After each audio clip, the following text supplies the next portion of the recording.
گواہ قائم ہوں گے، گواہیاں دی جائیں گی، یعنی قیامت کی، اللہ پاک کا وعدہ۔ دوسری جگہ ارشاد ہے وَكَانَ حَقًّا عَلَيْنَا نَصْرُ الْمُؤْمِنِينَ، یہ مجھ پر واجب ہے، یہ میرا حق ہے کیا کہ میں مومنین کے ساتھ نصرت کا معاملہ کروں۔ اس طریقے سے بے شمار آیات ناظرین قرآن مجید میں ظاہر ہے کہ اللہ کا وعدہ سچا ہے۔ قرآن مجید نے تذکرہ کیا ان وعد اللہ حق، اے لوگوں اللہ کا وعدہ سچا ہے۔ وَلَن يُخْلِفَ اللَّهُ وَعْدَ، اللہ پاک اپنے وعدے کے خلاف نہیں کرتا۔ اس لیے ہم نے بالکل مایوس نہیں ہونا ہے، بالکل ہمیں پریشان اور نا امید نہیں ہونا ہے۔ آپ کو تعجب ہوگا کہ نصرت آ رہی ہے، ایسا نہیں ہے، بہت سی چیزیں ہمیں نہیں پتہ ہوتی لیکن نصرت آ رہی ہے اللہ پاک کی طرف سے، نصرت ہے۔ یہ اور بات ہے کہ ہم دیکھ نہیں پا رہے ہیں، ہم سمجھ نہیں پا رہے ہیں، لیکن نصرت اللہ پاک کی طرف سے، اللہ پاک کا وعدہ۔ ظاہر ہے کہ اتنی بڑی امت ہے ماشاءاللہ، 1.5 کروڑ ارب لوگ ہیں الحمدللہ، اس میں چند لوگ تو ایسے ہوں گے نا اللہ کے نیک بندے، سچے بندے اور بندیاں، جن کی آہیں، جن کی آہوزاری، جن کی اللہ اکبر رات کی دعائیں، تہجد کی دعائیں، کسی نہ کسی کی دعا تو رنگ لائے گی انشاءاللہ تعالی، ایسا نہیں کہ کچھ نہیں ہو رہا۔ تو میں عرض کر رہا ہوں کہ دیکھیں اللہ پاک نے ان آیات کے اندر مومنین کی نصرت کا وعدہ فرمایا۔ ایک اللہ کے ولی سے کسی نے سوال کیا کہ حضرت یہ جو آیت ہے وَلَن يَجْعَلَ اللَّهُ لِلْكَافِرِينَ عَلَى الْمُؤْمِنِينَ سَبِيلًا، کہ ہرگز اللہ پاک نہ ماننے والوں پر ماننے والوں کو راستہ نہیں دے گا، قدرت نہیں دے گا۔ تو اس آیت کا ترجمہ ایک طرف اور زمینی جو حقائق ہیں وہ ایک طرف، ایسا کیوں ہے؟ صورتحال تو کچھ اور بتا رہی۔ تو ان عالم نے، ان بزرگ نے بڑا پیارا جواب دیا کہ اس کا جواب فرمایا کہ اسی آیت کے اندر موجود ہے۔ فرمایا کہ اس سوال کا جواب اسی آیت میں اللہ پاک نے دے دیا ہے۔ یہاں فرمایا کہ وَلَن يَجْعَلَ اللَّهُ لِلْكَافِرِينَ عَلَى الْمُؤْمِنِينَ، مؤمنین کا تذکرہ کیا ہے۔ تم مومن بن کے دکھا دو، تم مومن بن جاؤ، پھر اللہ پاک کی نصرت تمہارے اوپر، تمہارے نیچے، تمہارے سامنے، تمہارے آگے، ہر طرف سے تمہارے لیے اللہ پاک کی نصرت۔ وہ شاعر نے کہا نا، علامہ اقبال صاحب کا بڑا مشہور شعر کہ فضائے بدر پیدا کر کہ فرشتے تیری نصرت کو اتر سکتے ہیں، اب بھی قطار اتر سکتے ہیں گردوں سے، قطار اندر قطار اب بھی۔ یہ اگر آپ یہ شعر پڑھیں اور پھر آپ سمجھنا چاہیں ان آیات کو کہ اللہ پاک کی نصرت یقیناً ہمارے لیے ہے، لیکن ہم نے جو اپنا کام کرنا ہے، ہم نے جو اپنی ہماری ذمہ داری ہے۔ اس لیے دیکھیں ایسے جب حالات آتے ہیں نا تو اس میں بہت سی چیزیں ہمیں کرنے کی ہیں۔ ایک ہمارے لیے بہت بڑا لمحہ فکریہ بھی ہے، ایسے حالات جو آتے ہیں ہمیں جھنجھوڑنے کے لیے، ہمیں یہ بتانے کے لیے، متنبہ کرنے کے لیے کہ میرے ماننے والوں، کیا تم واقعی میرے ماننے والوں ہو؟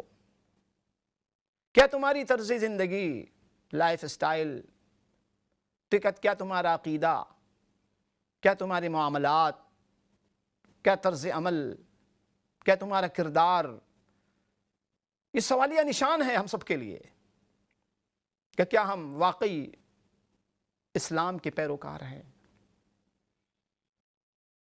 چونکہ دیکھیں اسلام کا اور قرآن مجید کا جو مطالبہ ہے نا ناظرین ہم سے اور آپ سے، وہ عجیب مطالبہ ہے۔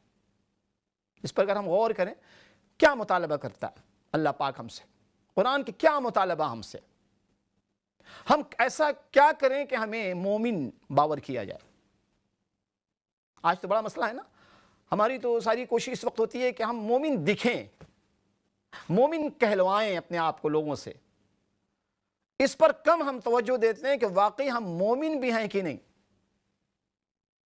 لیکن ایک تو ہے انسان کا انسان ہونا، بینگ ہیومن، ایک انسان بننا، ایک انسانیت جسے آپ کہتے ہیں۔ انسان تو ہم سب لوگ انسان پیدا کیے گئے ہیں، کیا ہمارے اندر انسانیت، کیا ہم انسان بن گئے؟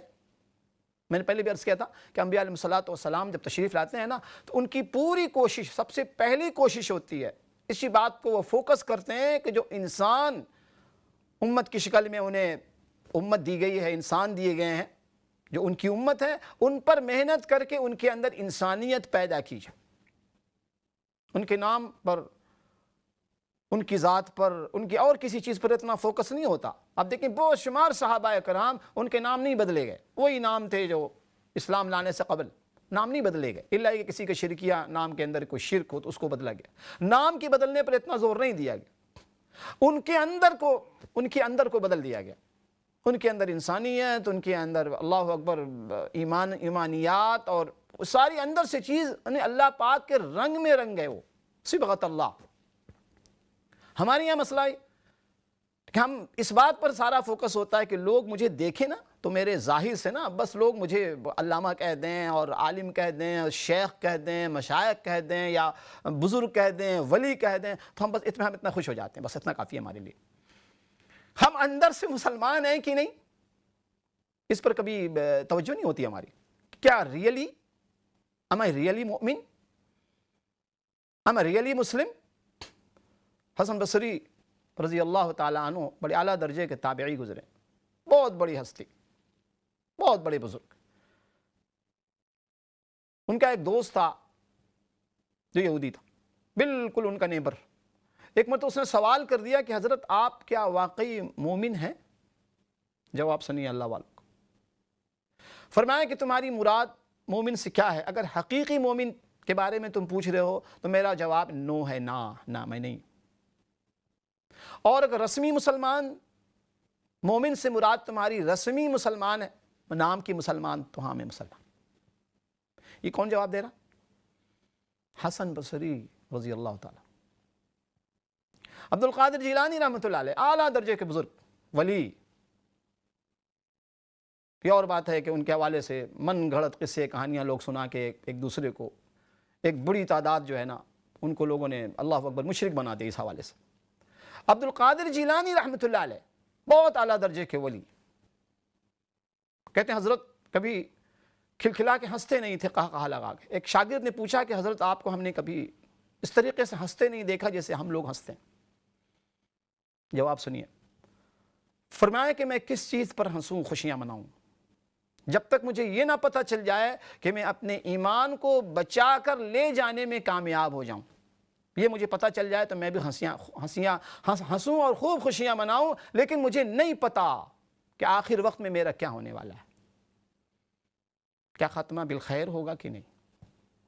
ہاں میرا خاتمہ بالخیر ہو جائے، ایمان پر میری موت ہو جائے، تب میں خوشیاں مناؤں گا، اب وہ وقت ہوگا خوشی مناؤں میں۔ اس سے پہلے ہر وقت اس بات کا خدشہ ہے کہ پتہ نہیں کیا ہوگا ہمارا۔ یہ کون کہہ رہا ہے؟ بہت بڑے ولی اللہ پاک شیخ عبد القادر جیلانی رحمۃ اللہ علیہ، بڑے واقعات ان کے حوالے سے، ان کی ولایت کے، ان کی کرامت کے۔ تو عرض کرنے کا مطلب یہ ہے کہ یہ جو واقعات جو کچھ ہو رہے ہیں نا، دیکھیں ایک تو ہمیشہ ذہن میں رکھیں کہ جو کچھ ہوا، جو کچھ ہو رہا ہے اور ہوگا، اللہ پاک کی مرضی اور مشیت سے ہو رہا۔ یہ ہمارا عقیدے کا حصہ ہے، تقدیر والقدر خیرہ وشرہ من اللہ تعالی، کہ اچھی اور بری تقدیر اللہ کی طرف، اللہ پاک کی طرف سے۔ یہ ہماری ایمانیات کا حصہ ہے، تقدیر پر ایمان۔ اس میں ہمارے لیے کیا لیسنس ہیں، کیا عبرت ہے، کیا سبق آموزی ہے، اب کرنے کا کام کیا ہے؟ بے شمار چیزیں ان واقعات کے اندر ہمارے لیے ہیں جن پر ہمیں غور کرنا چاہیے۔ تو مختصر سا بریک ہے ناظرین، انشاءاللہ بریک کے بعد اسی موضوع کو کیری آن کرتے ہیں۔ السلام علیکم ورحمۃ اللہ وبرکاتہ۔